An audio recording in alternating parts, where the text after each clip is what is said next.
Hey everybody, Scoutcrafter here again, TGIF. Thank God it's Friday. You made it through another week and well-deserved weekend coming up for you. It's going to be great weather here in the Northeast. Tomorrow is Bangor, Pennsylvania, Jacktown. If you're in the area, we'll be at the gazebo from 10 o'clock to 11 o'clock. We'll be at the show until noon, from early in the morning, from daybreak till noon. But at the gazebo from 10 to 11. If you're in the area, we'll meet up there. We have a couple things to talk about today. I'm looking forward to today's show. We did the valves last episode. A lot of you enjoy them, like me, the cutaways, to see how they work. And I asked you to vote. It seems like most of you enjoyed the old-fashioned steam valve, number 4, off of the old radiator. That big old tanker of a valve, everybody enjoyed that. And of course, bigger is always better in these instances when it comes to valves, right? We like the big ones. Today, I have another one because you asked, you say, how about doing a ball valve? So I went out and got a ball valve. So we're going to do that in a little while. We also got a couple pair of pliers that we want to knock out for giveaways for the Jacktown show. So let's get started. It's going to be a great show. Let's get started right away. A lot of you have been enjoying the cutaways that I've been doing on the different valves, but I always want to do a ball valve, okay?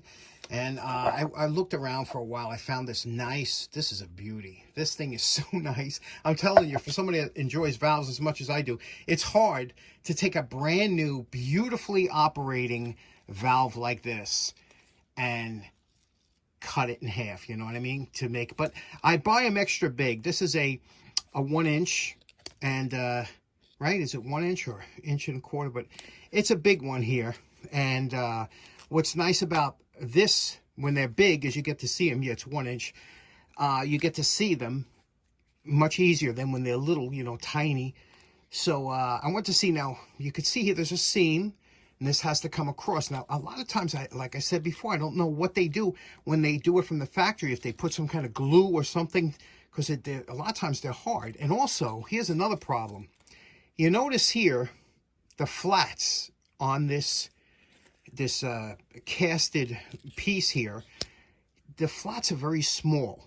So if you try and put any kind of wrench on there, it's going to round, it's already almost rounded over to begin with. So you have very little, that's why they put pipe wrenches, plumbing wrenches, usually are meant to grip it and kind of, but then you got to be careful about squeezing it because it's brass, it's kind of soft. But I'm going to see if I can get my large socket set out and see if I can find a socket for that. Now, I bought this socket set a while ago for just instances like this. This is a 3/4 inch drive. It's a huge socket set. It goes all the way up to 2-inch socket.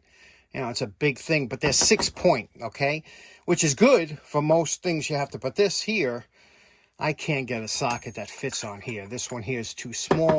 This one here, too big. So if it was maybe a 12 or 18-point socket, I might be able to get one to fit. So obviously, this socket set won't work for me. I got to figure out a different way. Okay, let me tell you, this was a job. First of all, I put my vise down here, and I used a 4-foot. I tried everything up, 15, 18, 24, all the way up to 4 foot. I had to get my 4-foot aluminum pipe wrench from Tommy Corolla on here. And you can see it mangles it a little bit, but we can fix that. But that's the only thing that'll break this. Now, these are made to be serviced, believe it or not, but they don't want you to service them, you know, and the design is meant to be serviced. Let me show you how this works. We unscrew this here, right? Now, you can see they use some kind, I think they use CA glue. I think that's CA glue. You can see it's a glue. It's not a dope or anything like that for water resistance. It's meant to seal this permanently, unless you have some kind of crazy 4-foot wrench on. Here's a Teflon bushing, more or less, in here on this side, okay? And here's your ball. Now, what's interesting about this ball, and the reason I tell you it's meant to be serviced, is you could take this, if you turn the ball here at 90 degrees like this, the shutoff position like that, right? The ball will come right out. You see that? The ball comes right out. This is the only thing holding that ball in there, is that little slot. That slot fits in here, corresponds with here, and that's it. And then there's 2 Teflon washers or bushings that seal it when this goes against it. It's an ingenious, simple, super simple, wonderful design.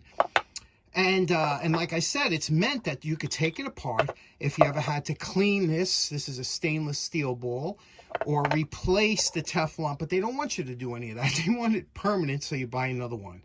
But isn't that something? Now just the thing is to see how we could cut this, that it looks good, you know, that we could see how it works and operates. One thing to keep note is anytime you come across a valve with a handle, the handle indicates the valve position. So like this would be a blockage. You see it's blocking it, that there's no flow. And when you do this, when you turn it this way, you see you create an opening and you have flow. So if it's going this way, it means it's open. If it goes this way, it means it's closed, okay? To take the handle off, it's very simple. One nut usually removes the handle. There's 2 little tabs on here to lock it on here so it don't spin around. Now, this valve here, remember we were talking about packing. Well, instead of old-fashioned packing, what we have here is, again, the ball comes out, okay? The ball comes out, and there's just one little packing or gland nut that holds that on here, and then this pushes into the body of the valve, okay? When you take this out, you'll see in here, it's got some kind of lubricant on there, probably like a Vaseline or something, and here is a Teflon valve along with a rubber O-ring. So that's the only 2 other gaskets in here. It's a very simple but efficient and lovely valve. Now I'm using the thin cutoff wheel to cut this in half, and you have to remember one thing, that although it's brass or bronze, it's very easy to cut through, but it does develop some heat. It will get hot, so you got to make sure you put it in a vise. Okay, here we go. You can see here, there's the cutaway. Came out really nice, didn't it? And you can see now, here is that piece that, this screws out of here. There's always going to be some, you got to clean that out here, but that's the threads that screws in the plug. And then we can put now the Teflon washers popped out in one piece. They didn't cut in half, so I might have to cut them and put the ball back in. That's when we have to just figure that out. And we're calling this project done. You know, I got all these cutoffs here from different cutaways that I did. I got this one, I got this guy here, you know. But look at this. Look how beautiful this came out. I am so happy with this. And the Teflon washers, I left them in there when I cut through, but they just jumped out of the way. So I figured that retains the ball. You could see how this operates, right? You can see how much room you have for the flow, why there's such fantastic valves. It works. It won't go anywhere. There's no loose pieces. Isn't this just lovely? Cleaned up the markings I made when I chowed it up a little bit with the wrench. So there we go. What do you think of this one? Ball valve cutaway. Very cool. Okay, next up, you know, Jacktown is tomorrow, and I always like to bring a couple giveaways. We always have a little bit of raffle when we get together, and I figured these would be good. You know, I'm a big plier guy, big hammer guy, big switch guy. So anyway, these are really nice, and I got these from Brian. They were 25 cents each from Brian. It might as well have been a donation to the show. Brian never wants to take any money from me, but you know, you got to force it on him. The guy's in there to make a little bit of money from So there we go.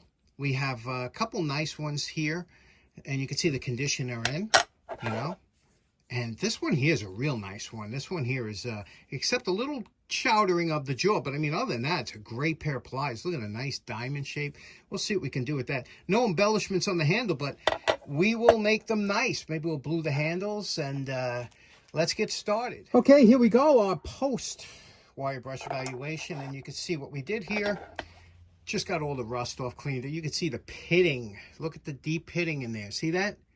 Deep pitting, what we love here. Look at that. Can you see that? Deep pitting. Clean the inside out here. To do the inside, the best thing I found is the Dremel with the cupped wire brush to get inside here. Now, this one here is Fuller's Drop Forge from England. Every time we get a pliers here from across the pond, I always wonder what kind of life they had or how they got here. The only issue with this one here, can you hear that? It's got a little bit of slop to it. This one here, a little tight. So one's tight, one's sloppy. Let's go to the dake real quick and see what we can do with this. Everybody's favorite, the dake. Let's look at the setup here. Very simple. We have the pliers here. We have this little piece of steel that we're going to put over the rivet. Now there's two sides of a rivet, the one that moves and the one that doesn't move. If you notice here, this one moves. On this side, it doesn't move. So we're going to squeeze the side that moves, this side here. We're going to put this on top and push it down. Okay, there we go. We have the little pin on top of that rivet. I'm going to press it down a little bit. Right there is 1 ton. Really not much at all. You could feel it. That's what's nice about the handle. And by the way, if you get one of these dakes, the best thing to do is to put the handle sideways like I have it here, so that you're pressing down. You could feel the weight on there. And now I'm going to bring it up to, that is 1.5 tons.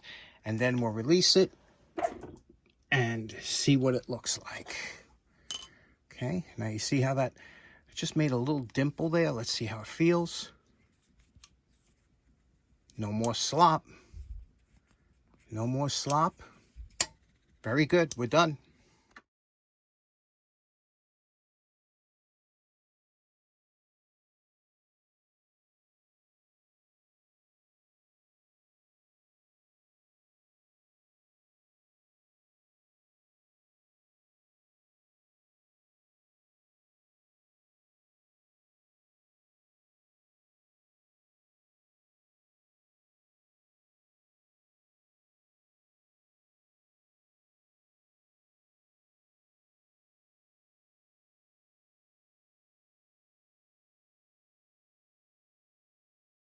Okay, this is the preliminary finish on here. You can see what we did. Again, we're not doing a what you call a restoration or whatever. I'm just doing a cleanup because these are 25-cent pliers. But I'm just going to show you, you can really make any tool nice. What we're going to do now is we're going to blue the handles. And the bluing is always nice because sometimes, like over here, you can't really do, unless you want to spend a couple hours with a Dremel and everything to get all that out. So bluing is always like a shortcut to make it look decent, you know. If you can't get all the pits out like here, you see, I could have went with another 3 belts and get all the way down. You know, you're not going to do it for 25-cent pliers. So you put a little bluing on there, and that'll really make it look good without putting all that extra time and effort in to try and get a full polished finish, you know. So let's do that. Let's blue the handles. Now, you know my favorite part. Remember what these pliers look like before we started. And we're calling this project done. Look how nice these came out. You know, I can't tell you how many times people get in touch with me and they say, you know, you got me into restoring tools and I can't thank you enough because I really enjoy it. And I'm telling you, this is the best hobby there is. I've had every hobby. I've done every hobby. This is the best. You cannot have more fun. And it's so rewarding, and it doesn't cost a lot of money to get into. Let me show you what we did here. 25 cents each, right? Look at them. I mean, that's a nice pair of pliers now, you know. Look at over here. And again, it's all practice because you don't have to worry. It's only 25 cents if you screw up. But we got, you know, all the facets right, and, you know, it's the finish on here. Remember the pitting we had on there? Just beautiful, right? And look at the handles. Remember I was telling you about the bluing. It's your friend. Bluing's your friend. They look nice, right? It's to give a little contrast to it. Super smooth. Just a beautiful pair. You know, really feels nice in the hand. Somebody's going to enjoy these. Again, they're you know, knock around. You put them in the car, put them whatever. You're going to enjoy them. These here, the Fullers from England. Nice finish on here again with the facets, you know. Took all the pits out. The tip was really screwed up here, but I put a nice convex on it, so it's a nice tip on there. These handles were much better shape, not as much pitting, and there we go. So these two are in the can, and I'll be giving these away tomorrow at Jacktown. Okay, so in closing, that was a lot of fun. Again, a lot of fun. You can't have nothing but fun when you're in the shop, right? And if you can't make it in the shop, you watch the video, you're right here with me. We're doing it together. Tomorrow, again, like I said, 10 o'clock at the gazebo. I'll be there. That show runs actually Friday, Saturday, and Sunday. So if you're there any day, if you can't make it on Saturday, whatever, you can stop by the other days. Don't worry about the rain. The rain, you know, that's a rain or shine show. There's always good dealers that set up with tents and everything. I'll film some of it there for you tomorrow. And I hope you have a great weekend. Again, thanks so much for tuning in. We'll see you again on Monday. Take care now. Bye-bye.